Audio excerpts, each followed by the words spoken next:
của trang som ni pasari để châu hi lâu chiar ang khomor lam chu an zu khen chuan Samuel a chuan sola hena chia lo hi kamalama karti kaltirla ani chu kalta a nang ero chu dingrila pathian thu ka han khilte riang che atia chan chin cha lokazia lo chia leang bung som ni le kali luka sang som pathuma tangin ka chiaranga rem chan lai kan ti top mai don nia tin ngai te sumini tak chuan an zinga mi pahnih chu khopa khat ema wan tia chuan kaldona sumi khwa chu Jerusalem khwa tangin thing som rokania tin thil lo theng song song chuan soidun zela tin heti hiania an soyanin nia lai chuan I suangei na ron pana an hne na kalveta a nima sela ama chuan khiat thelo nan an mit chu ati vai ina oma ti vai na oma tin an hne na kalpa in soidun kha eng thu nge ni atia tin ngui takin an ding ta a tin a ming Cleopa zo kin an hne na Jerusalem khuwa nangma sovinem ni I chen tuan lai thilom sia ni khiat lo ni atia achanga tin ani chuan hne na eng thil mo atia tin anni chuan hne na Nazareth Isua pathian le mi song zong mit muwa athua le athil tia zo nei ming thang tak chan sin chu pui thiam lal te le kan ho tu ten tha thu pek turin an khuaya cross an khen be zia thu te po kha keilin Israel te kan tu tur khani kan be sei te lul nen eng pon ni sela chung thil khen na chin chu voin nen ni thum ani to dan khachu an siar zel lo mai anga kan soi thamai don nia chan chin tha zanga sia bung som ni lo siar yang bung som ni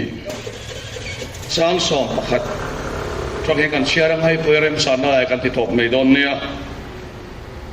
sang som pakhat changin nima sela mari chupona khan kianga chap chungin adinga ti chuan chap chungin apuna khan chung chu abia tin van tir ko pani puan var sinin Isua ruang zalna muna chuan pakhat alulama pakhat akelama thua muwa tinani chuan anena meichia enga tinge icha antia tinani chuan anena meichia enga tinge icha antia ani chuan anena kalalpa an kalbo puya an dana chin ka khiat ba wangin atia tin sutia asoi vele anung lama ahoya Isua dinga muwa Isua ani ti akasilova Isua nena meichia enga tinge icha tungei zon atia ani chuan huan enkol tu emo atia anena kapu ama hetatai kalbo puyani chuan ida anas mun mikhilang che chuti chuan kala ang atia athukan chiar kal pan kan satan mal somro se pathian ne nai chong sayang lalpa kan pa du tak khovel Seol panakal mek lahian van ram kong kan zot hena turin zanina hian Seol pana kan kalmek hi khongai takin min ti ding la itho min khiat la yo min khiat ter la kalvari chan sin min khil non len che zanina hian lalpa kan pathian khovel finale ropuina sang tula man cross soi san ni thin kha kan thin lunga niam tula voi ni kan thin lunga sang so e ron ti diam le la kan thin lunga lo niam to lali suat san chin hi soi sang leng che chumi choi sang du tu kan ni theinan kharau chiang min ke ni poi min khoi lem che hei suwa Christian mingin kan ram dile amen le hei zanina hian thupuyata na kan than suwa chu kan top na muna pathian a che thin te hian ya kan top na muna pathian a che thin tiani om zia chu mi khengina a lau ber chu top hian ya chan te top te hian a chan chu top don nia kan in khiat chuan apia lam hi om to lo ni kan in khia chan don nia kan in khiat chuan apia lama hian om to lo ni kan khia chan te kan lo chan chu apia lama om to lo nia kan khiat wang ani nima sela mi khengin a hau ber chu top hi nima sela pathian ina a nga hlel ber chu afa te to phun hian ya khovel kong an zolai an to phun he pathianin anga len ber chu ani ve thungani so wang chuan zaina po hian kan thupuya tan chuan mi kheng to phuna pathian a che ve thel te kan thang ta ni mani ril ruang angan soi tamaila khovel he pathianin khovelina siol konga zo mekhe lalpan ti to phi adu em maya hey tununa hian soi tong khan khepoi pandemic en khovel atuam meka so chuan khovel nun phung ati khai laka ati topa biak in kanin khom teron ti topa ten chumi pialama suan ramzal zok le ramro pui zok te kanen suan du duanuam sen chen te klapan kalte an party te du duanuam sen chen te po aron ti topa ten khovel ina aro puina khovel mit mua atar lan atar chua mek na celebrities kan ti hote khovela an ro puina an so na turte hel hi pui hian aran ti to pani amai ro chu pon lama chuan du dui nei kan song thei lo nge ye atike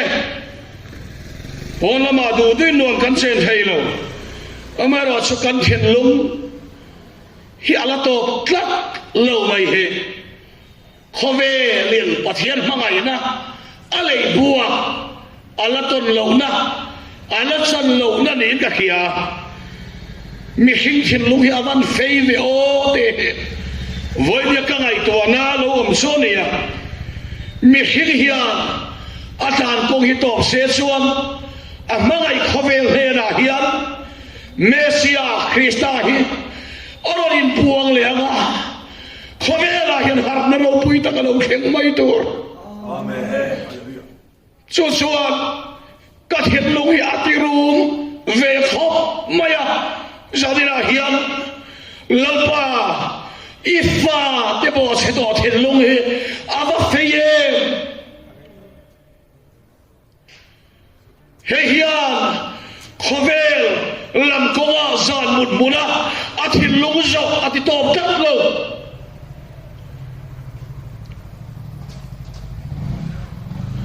to se chuan pathian hi khovel ta na in lei bua pathian nia ui nei lo wa fa pa ron pe a mangai na song song a thil ti thei na song song lei bo du tu pathian ti che na chu lo to pang che ti hi ni pathian pakira bro se so ti rol so no na tu ta teo khovel khipuin kan ram ngai po khovel le kan ram po anoi me kan tu dui kan lem chuak thei lo kan tu dui kan for thei lo kan tu dui kan kasa thei lo omero so kan thin lungin omuna changin adu song se ol lampar na akal su atop song reng lova akal mua renga ani na taka suan Eastern Revival speaker the point Owen kan ti operation Nehemiah ai sol khapui dai fema kan va kan kala hetia lockdown te ri te lo le ta ka suan mi pon suak thangam lova amang sot kan tam lo nuam se na khapui dai fema kal po kan tam lo amero so kan mu thei media lama chang te internet chang te kan khen lung wang vel sa chol chuang lo a chan su voi nia hian a chol lo ni ti hia chianga chol se chon voi nia hian he ke poi lo le nga wang hian pathian thu kan ngai kha ka wang po ni lo ven mi to lalpa he kong hi ka so ngam tok lo ve tia to te ne la hian lalpa ai buang lo ngai lo ni so wang son ki poi hian kan ei son na ti to ringota du kan hosatur zalen ta ka e kan zonga kan va so ko ati to pa kan hilung va vel ati to sila ba voi dia hian lal pa min ti to pero lo tingam te lal pa fakelom ro se hei hian chin lung ati roma tun lai ka chom chai na lian em mai so lalpa keima hian eng hinge top lo mi sui chuak la mi phang chuak ang che kan to na buna lalpa asilo wai lo te hi pathian thei min ko ho ni le so bible ina min ko bu so ni ya so ti ang to tur chuan thalai te bo bik takin kan soi do so tun lai khove thir hian pathian min mangai na te pathian chat na lam te kan khachiang em rong bol tu song chu mangai na le pathian chat na hian ade vek ten ni so kan ka po chuak tam perani so ti mek lai chon ona do tak so khia i mi tui po ta the lom poi lom chen ma se na tinge i kong chu thil thi theina ko ai tan lo ega tinge pei don na le sual po kai tung le chen ti ka sailan doa kha lo inaya nang ma top lo awma top se chuan van ram ko hian ni kalang lal ba ka ro se e cross kong le van ram ko hi chuan kluk na om velwa chawa lal pa phat san na om velwa sao te nera po chak na peri chu kong so tur chonu na du tak tu na hiam kei po he tur ma son edik thau kani ngol vei thau kani tin chalai kani kati sacha nalama tlam ve ngar chen kani ma seu na du tak voi ni hiam lal pan min ti to pa san po kani nge mai amai ro chaka to na muna ngai te ka thia ka lo lung le ta lal pa fakinom ro se lal pa su lo lung kat zer mai ni lim tak lom tak ma ro su kwai son zona khat buai na khat voi ni hian kharau mi ka ti te ngai po pathian mi ni kan ngai te po lang ma chuan pathian mi anga lang aru ka khumpui lai zola thabuang lo le zona khat te ho zani na hian ka cha du cheu chu hei he ni kha nei ulalal pan chang thi lam cheu pathian pakinam ro se dik tak chuan kan ka kan au wa ngot po hian al pai a che hei ne chungrin lama ama dal do ama ya dal le lalpa ngaya hian alian nu tu ingaya te he ma se lalpa ngaya alian ama dal amai tuat adal isua adal chawang suan una lu tak zana hian inuna khatur kha ito namuna i kong i kalmek na kong ito na muna lalpa alon sedona to phalro ti hisanina kachadu chechuni thalai tam tak mangang speaker hokamia min bia min phone ton lockdown chung le ripoilem sopo hian tam tak ta pu henry pusullo puthangte kamona buai lutuk han khim ila susuka khialom te he antamem maya mase ati dan ka helawani pathian thua hian ti dan va khom lova khala akorai mayang lalpa hugam lo se an sumila kha phalan nei silova kha phallo an korosia kha phallo nei sugela khalau thialmin pona sanan tuma athei lo to la lalpa siang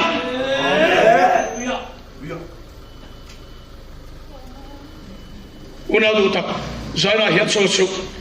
pathianin pona ni kan sanaturani te he pathian the min kho mo ni ten adot le chuan unau tu zaina hian kan sailan le do chu no le pa thalai le rualu zo te po zaina hian kan serba soi tong khan khara bom ro ti suan ti sasara chin zo dor lo nia atia dikta so to na hian uroi hlo vatilem lo po khara vanung mia lo khreya wala biakinai khom thailo wala khara lo ma lo zoi ta te adin sunga me dang si thei to lo mai chama me so mi turani lo pui thia min thing so la nga atua zela hallelujah en wangin nge voi den unau do tak i familia i chungko a mai chama me poi to inun thailo khara wa to inung loi lo luang chuak kha i chung ten ma mo i ule la ten ma mo en wange so so ti thailo Leviticus bungso pakate khan enela mai chawa me mit lo tur chuan hinga kha aral zelangai aral zelanga aral tampau le aral tabanga to pro lalba hugam lo se isuk kwa ala unal tak zaina hian pathian thuin kan mun changlo han tita ila sangtam tak so omanga zaina hian unal tu mitam tak sakan thin logya pathian mun changlo wa pon lama chon thil sual kan kal kan ti te to ma ila kan thil lung mun muna kan ngai tuana dam so ka sak rau poina konga kan ngai tuana kal mua eng tin nge ka rau puyang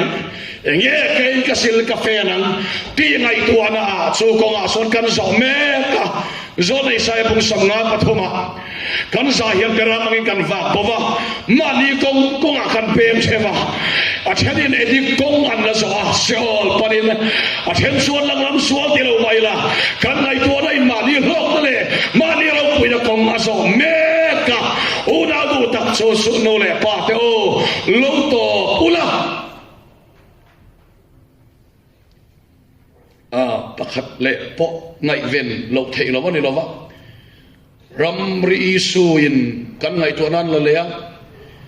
pandemic in kan ngai to nan la po shetana hi mem ron tak meu ma vin ka khia chota america in kharin kan ngai to na an lot le ya thil chia khan vai khan ani lo wa amaro chu zaina hian kan ngai to hen eng kong nge zo ka ngai to na hian kamun mo eng kong nge zo van ram konga isuanen in tok the dela isuane na in potorin zaina hian khai ngai to na kong kha kong dik lo ni i ngai to na ne lam kham voi dia hian thuta kong le thuta krista hian lo kal le ro se voi ne kal ngai to na in aso me kong hilo to ro se chuta sonal pa ain phong don ni ti po sia themin ko mo ni le tiam so ani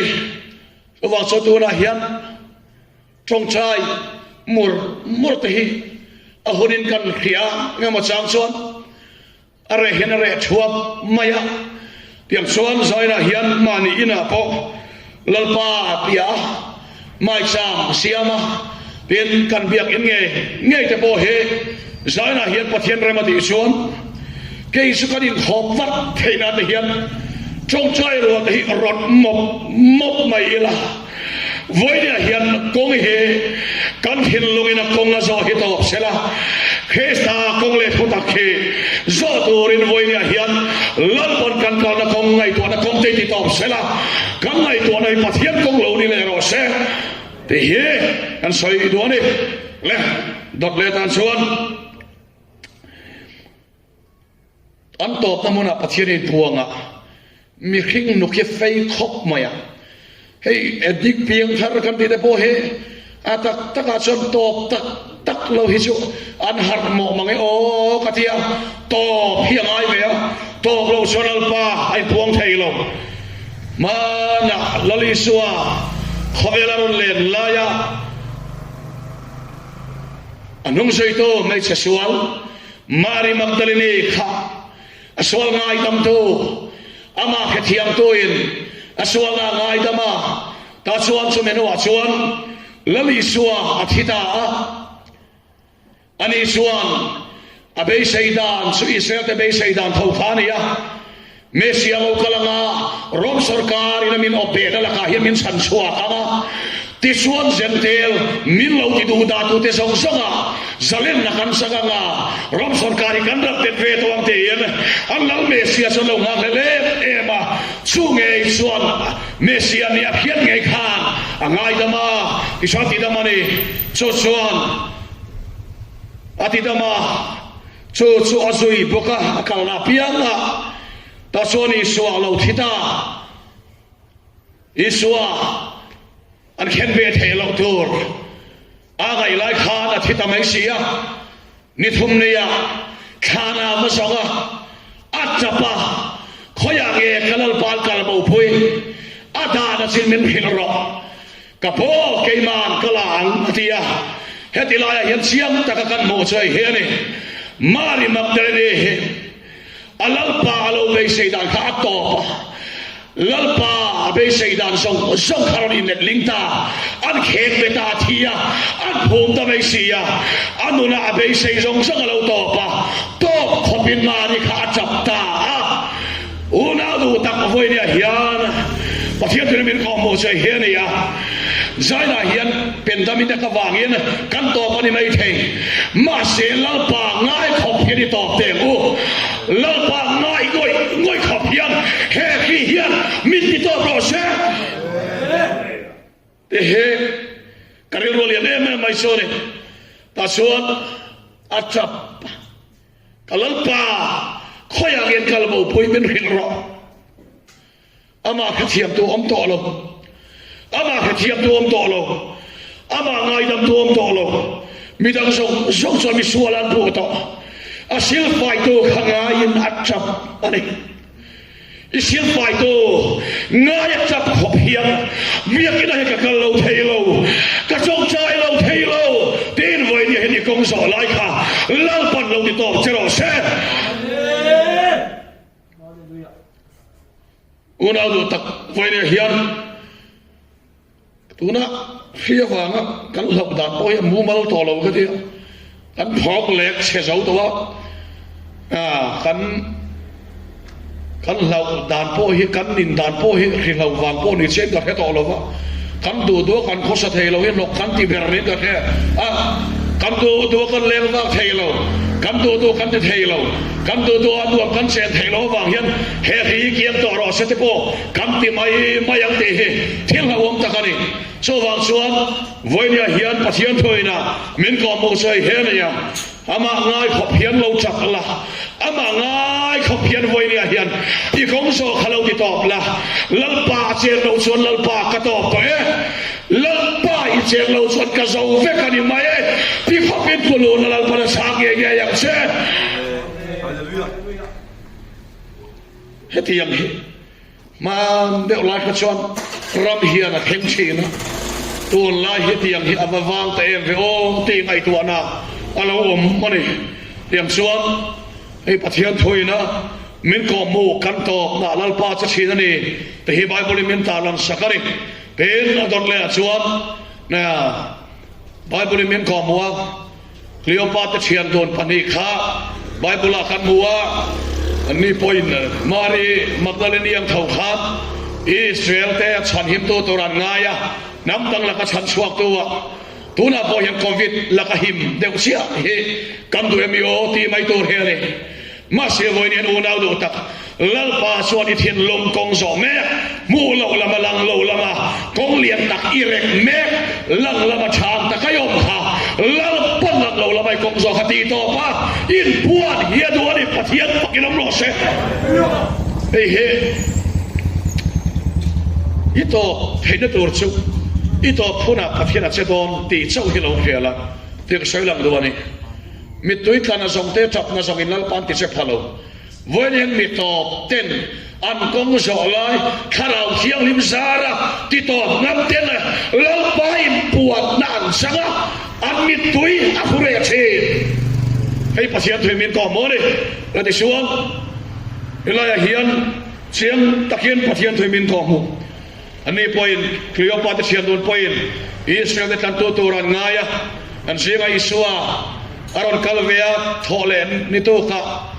beidong takin an kala mau konga Jerusalem atangin e mau patrulian kala isua an khiat lovin an singa aron telvea an mit ati vai sakati sunenga e nga top lo hi chuan in lo pa hin puang theilo sunenga an mit ati vai sakati te kha rau pui hi ka te khop maya e nga zong lal pa hi fia zo lo mi khing to vek na hian lal pa hi fia thien kan zia thiam lo kan soi thiam pha pa hian I suwa hi fia thien leilung man som ai fia thien khovel moi na ai fia thien khovel rau pui na ai fia thien em so TV kan moreng internet khovela kanom kan mu theire khovel ro pui na te chu kan mu phak song aya thin lung lama fiat tlak thin mai heng wang nge unal do tak mi hingena du zong ati top na mona au em wang po hian ni lovin a chung ril rum dale to ba wang a rum da hian lo pa ti cha che le he la bi hian ob le ro se unal do tak top se la rum le no se Israel te rum re khalal badalo hian ni kha mangang na zong hiru mani lo buai na zong hiru mani lo lalpa he kong hi ka so ngam to lo ma se kai mai ti kai na ka si lo I che lo vai chuat ka che ka ni mai ti he kal ro lalpa ka ki nom ro se da chuan lalpa hi che nge yang a chuan ta hian ani punan be sei Israel ka tlan tu rin an ti mola I suan enge in soidun kha avati dek de ka Isu ati rehek lo an le hoya Jerusalem a hian bang na sovini miom tu lai thilum sei khen ange pathian Krista athua le thiltia ekima mi ro pui kha kan ho tu tele juda pui thian khen beta keini Israel de tan tu tura kan ngai te lulne inan soya Isuan zol nei le mosia le khabu changa dan le mosia le khabu zong changa mesia lo kala athi tur thule ni thum ne tho tur thule khovel kan le so thil ti theina ane tur tho soi zong te zol nei le khabu changa thil fia khwa lo tlai don ta anti ti rai de woniang khwa lo tlai don ta thian don pani chuan an kai nan sela kam ne na pa che khwat lai don ta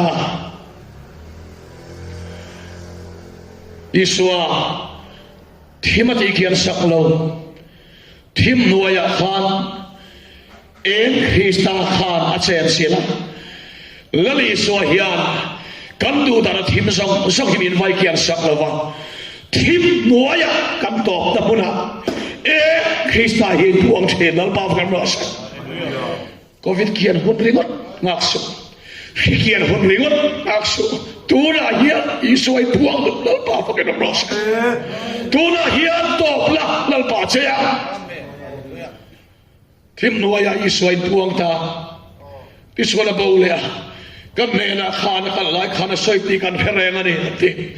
engwai Isoi khan ani na taka suan an som ma dai khan alon zui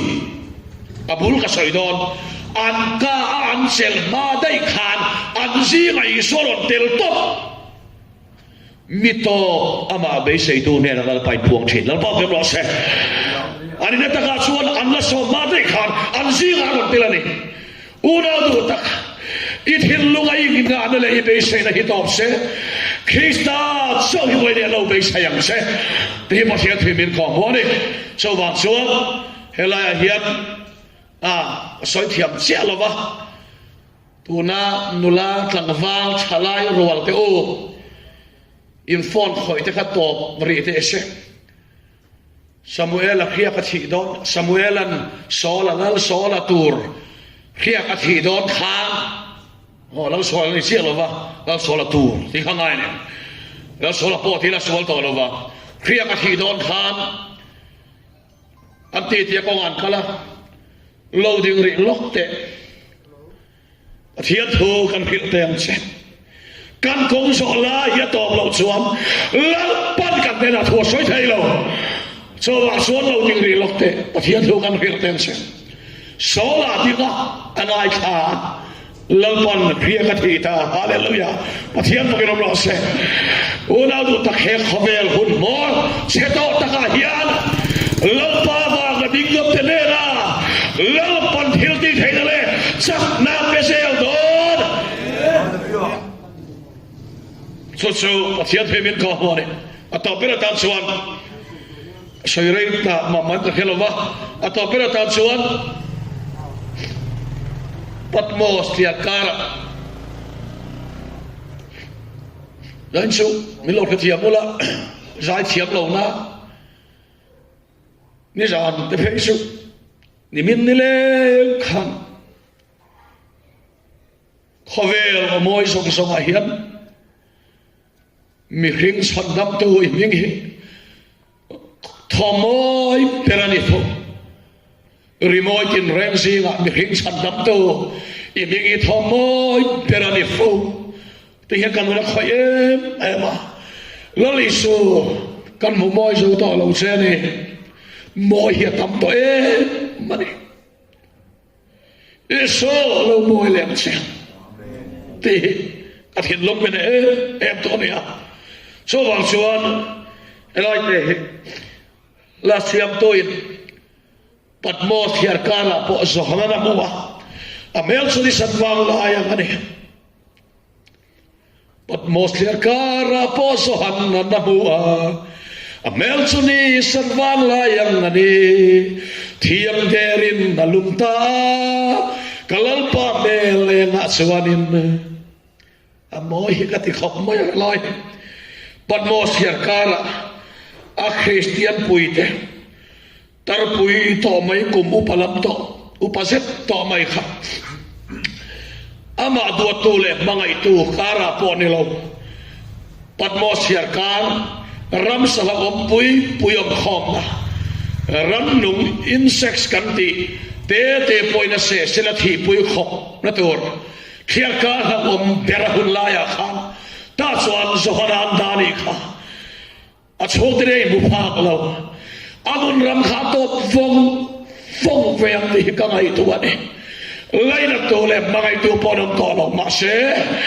ato namuna miru achurin buang ta lal ba ro se una du tak to pi hang via va ithiam thusai ni phe a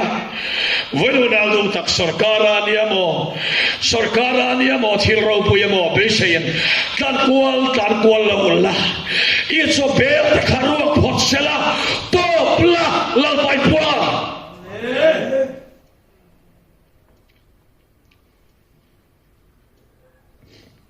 mi hing top na mun al pa cha chen ami te top thania pal ngai dei ne so da chuan thiam derin kom ta kalu chunga kutaron ngata hausu mi lunga hakani kathiang ka thole ta mi thi choko cha mi te sukanai ani thiang de in ko ma ta an conscious ani ber chu engma khetolo ato vek na mona al par in puang voiria hian ngai to dan po ka chiam to lo wa lalpa ichiang lo son lalpa ka chebe ka ni mai dir ka chalai do ta khe ko hiron so vela ito na mona al po lo hu kam se lalpa ro in puang don do le pa to so tiang sel suan in fat en kol na tan in chong chai ming in chan khat chuin hlan amaro chu in thin lunga in ngai tu na khovel atop chong selo in sak na in thei na in ril suang tu na in sak na in son khoma so son thei na manga be in tuma top sela lalpa che ti ro ti mo na ka soilang duani ti chuan top chung in kam chong cha yanga top chung chong chai lo ni to nga top chung lalpa a wari to nga top ti khan a lo tu chong chai lo tu ti lo mani lo wa thin lung top chung in kan kai kan top sia lalpa kan khilana lalpa ron che to don mo thiam gram lo se top na mun che chi ani kan puang suak to don ni athu kan soite lalpan kan za tar mal som ro se